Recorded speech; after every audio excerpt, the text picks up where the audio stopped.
Listen up. We need to be very discreet about this. This is the secret message. And I'm being watched right now. I got another email from our good friend, Kusei Akkad.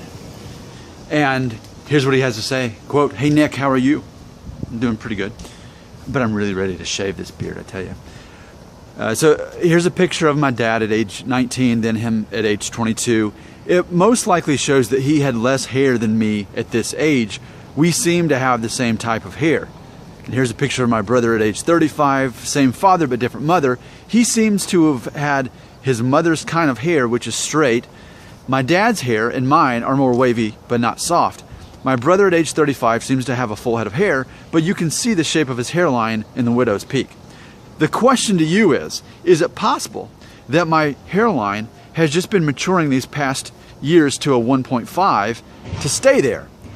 To have a similar hairline to my brother and stay like that? Because it's clear that my dad had less hair at this age. Maybe it was just becoming like my brother's hairline.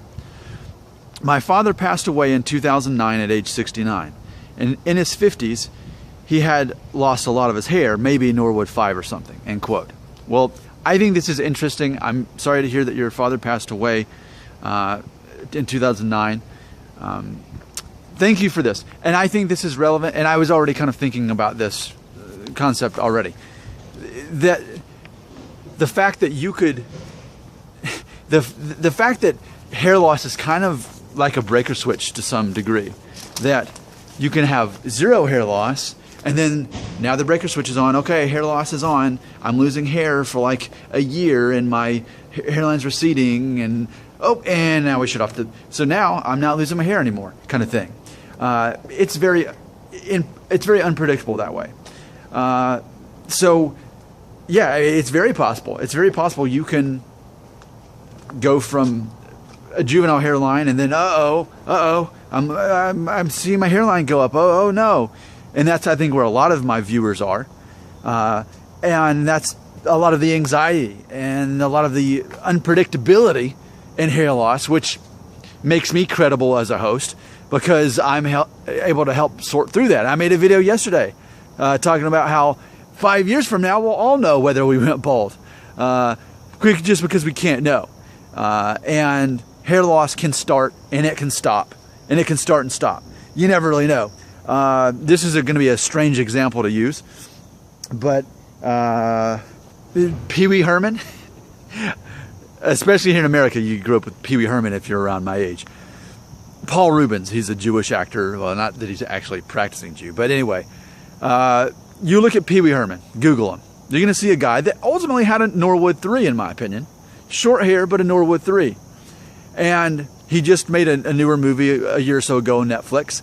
And his hair pretty much looks the same to me.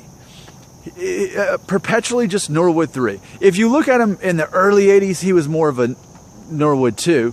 But when he was famous, his most famous 30 years ago, he was Norwood 3. And his hair was a certain way where it just wasn't obvious. And now in his 60s, he's still got that same kind of maybe a little bit thinner hair, maybe.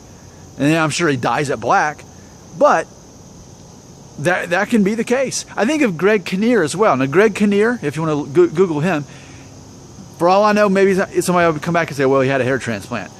But I've always thought of Greg Kinnear as a Norwood 3. And he doesn't seem to be getting worse. So again, unless a hair transplant got in the middle of all this, that could be the case.